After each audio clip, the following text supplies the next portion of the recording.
নমস্কার, আপনারা দেখছেন ওঙ্কার বাংলা। আপনাদের সঙ্গে রয়েছে আমি সৌমি। নজর রাখবো গুরুত্বপূর্ণ খবরের দিকে। গুজরাটের আহমেদাবাদে মহিলা পরিযায়ী শ্রমিকের ঝুলন্ত মৃতদেহ উদ্ধার। মৃতের পরিবারের দাবি তাদের মেয়ে আত্মহত্যা করেনি, তাকে খুন করা হয়েছে। সঠিক তদন্তের দাবি নিয়ে নাদনঘাট থানার দ্বারস্থ পরিবার। ভিন রাজ্যে পরিযায়ী শ্রমিকের মৃত্যুর খবর এখন প্রায়শই শিরোনামে উঠে আসছে। কোথাও ভাষার জন্য, কোথাও বা অন্য কোনো কারণে মৃত্যুর খবর পাওয়া যাচ্ছে।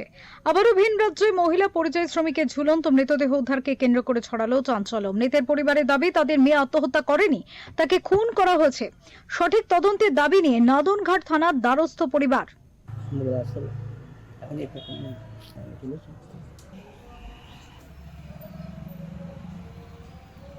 এক মেয়ে গেছে, 3 মেয়ে আছে, 3 মেয়ে বাড়ি যাবে। জানা যায় নাদনঘাট থানার অন্তর্গত সিদ্ধেপাড়া এলাকার বাসিন্দা সোনামণি বৈরাগ্য। 20 বছর আগে বিয়ে হয় মিঠুন বৈরাগ্যর সাথে। তারপরই আর্থিক অনটনের কারণে সে চলে যায় গুজরাটের আহমেদাবাদের একটি রেস্টুরেন্টে মহিলা ওয়েটার হিসেবে কাজ করতে। দিন কয়েক আগে সেখানেই তার ঝুলন্ত দেহ উদ্ধার হয়। এ প্রসঙ্গে মৃত এই গৃহবধূর স্বামী তিনি দাবি করেছেন তার স্ত্রীর মৃত্যু স্বাভাবিক নয়। যে বা যারা এর পেছনে রয়েছেন তাদের দৃষ্টান্তমূলক শাস্তির দাবি করেছেন তিনি। আমাদের কালকে সকালবেলায় ফোন করেছিল, বললো আমার শালা ফোন করেছিল। শালা ফোন করার পরে বলে দিদি আর বোন আর নেই কো, বোন গলায় দড়ি দিয়ে মারা গেছে। কোথায় কাজে গেছিল আপনার? ও গিয়েছিল আহমেদাবাদে কাজে। গুজরাটে কি কাজে? ও হোটেল লাইনে ওয়েটারের কাজে গিয়েছিল। কতদিন আগে যায়? আজকে 1.5 বছর, 1 থেকে 1.5 বছর হলো গেছে। দিয়ে দাও ফোন করে কি বলে? ফোন করে বলে আমার ওয়াইফ আর নেই কো, গলায় ফাঁস লাগিয়ে মারা গেছে। গতকাল জানিয়েছে। তারপরে এখন জানা যায় ওর সঙ্গে যে রুমে থাকতো একটা ছেলে, তার বিরুদ্ধে আমি কিছু চাই, শাস্তি চাই। কি কারণে মারা গেছে কিছু জানা গেল? না, কিছু জানা যায়নি। এর অভ্যন্ত তদন্ত যায়নি। মানে কেন এই ঘটনা ঘটালো আপনার ওয়াইফ? তাও আমি সঠিক এটা কিছু বলতে পারছি না। বিগত কিছুদিন ধরে ভিন রাজ্য থেকে একের পর এক পরিযায়ী শ্রমিকের মৃত্যুকে ঘিরে তোলপাড় হচ্ছে রাজ্য রাজনীতি। তবে এই মহিলা পরিযায়ী শ্রমিকের মৃত্যু কিভাবে হলো, কেন হলো, কে বা কারা এর পিছনে রয়েছে তা নিয়ে উঠছে প্রশ্ন। বর্ধমান থেকে আমজাদ আলী শেখের রিপোর্ট, ওঙ্কার বাংলা। এই বিষয়ে কথা বলবো আমাদের প্রতিনিধি আমজাদ আলী শেখের সাথে। আমজাদ, জানতে চাইবো ফের ভিন রাজ্যে বাংলার পরিযায়ী শ্রমিকের মৃত্যুর খবর উঠে এলো। কিভাবে মৃত্যু হলো, তার ঠিক কি কারণ রয়েছে, ঘটনাটি বিস্তারিত জানবো তোমার থেকে।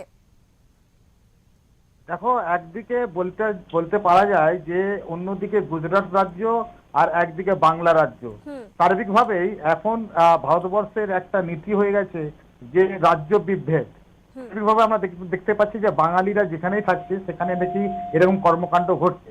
তবে এই সোনামণি বৈরাগ্য, তার যে অনটন, তার যে গরিবী, যে অসহায় হয়ে পড়েছিল, তারপর তার যে স্বামী মিঠুন বৈরাগ্যর কাছে অনুমতি নেয় যে সে গুজরাটে বা ভিন রাজ্যে গিয়ে সে কোনো কাজ করবে।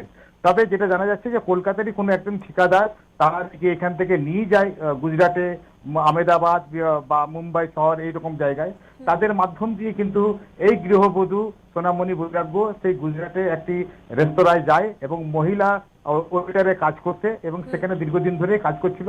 এবং সেই কাজ করাতে কিন্তু যে উপার্জন করছিল সেই উপার্জনের মাধ্যম দিয়ে কিন্তু সে টাকা কিন্তু তার পরিবারকে পাঠাচ্ছিল।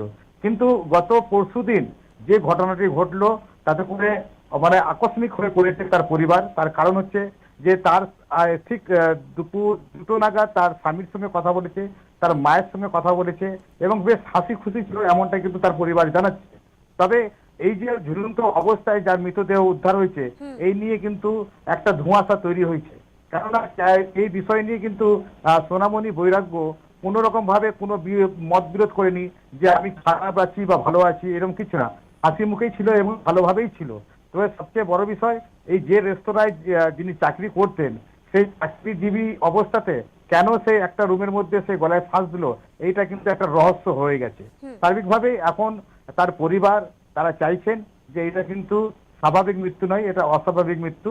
তার কারণ হচ্ছে একটাই, যে যেহেতু একজন মহিলা এই মহিলা কাজ করছিল এবং কারা কারা এর মধ্যে জড়িত রয়েছে সেই নিয়ে কিন্তু ওখানকার রাজ্য পুলিশের সঙ্গে কথা বললেও ওখানকার রাজ্য পুলিশ কিন্তু কোনো রকম ভাবে তাদেরকে সহযোগিতা করেনি, এমনটা কিন্তু পরিবার জানাচ্ছে। শেষমেশ তারা কিন্তু পূর্ব বর্ধমান জেলার নাদনঘাট এলাকায় তার বাড়ি, সেই নাদনঘাট এলাকা থানাতে গিয়ে তারা দ্বারস্থ হয়েছেন এবং পুরো বিষয়টি তাদেরকে জানানো হয়েছে এবং একটা কেস ফাইলও হয়েছে। কিন্তু সবচেয়ে বড় বিষয় যে একদিকে আমেদাবাদ, অন্যদিকে আমাদের বাংলা, এই যে গুজরাট আর বাংলার মধ্যে যে সমন্বয়, সেই সমন্বয় যদি দুই দেশের মধ্যে থাকে তবে কিন্তু সুরাহা পাওয়া যাবে এইটা খুন নাকি স্বাভাবিক মৃত্যু।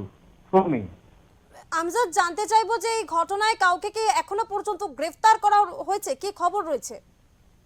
এখনো পর্যন্ত যেটা জানা যাচ্ছে, যেহেতু ওখান থেকে কিছু খবরাখবর আমাদের কাছে এসে পৌঁছায়নি, তবে পরিবার সূত্রে যে খবর পাচ্ছি এবং নাদনঘাট পুলিশ সেটা ফোন করেছিলেন, তারা কিন্তু জানতে পারছেন যে এই বিষয় নিয়ে কিন্তু তাদের কোনো মাথা ব্যথা নেই। তবে তিনি সুসাইড করেছেন, পোস্টমর্টম রিপোর্ট এখনো পর্যন্ত আসেনি। পোস্টমর্টম রিপোর্ট এলে তবে বোঝা যাবে সেটা সুসাইড নাকি আত্মহত্যা। ধন্যবাদ আমজাদ। ফের ভিন রাজ্যে মহিলা পরিযায়ী শ্রমিকের মৃত্যু, ভিন রাজ্যে বাংলার মহিলা পরিযায়ী শ্রমিকের মৃত্যু, গুজরাটে কাজ করতে গিয়ে তার মৃত্যু হয়েছে এমনটাই খবর রয়েছে। ইতিমধ্যে তার পরিবার নাদনঘাট থানার দ্বারস্থ হয়েছে এবং ঠিক কী কারণে মৃত্যু হয়েছে সেই পরিযায়ী শ্রমিকের তা এখনো পর্যন্ত স্পষ্ট নয়, তবে পুলিশ ইতিমধ্যেই তদন্ত শুরু করেছে।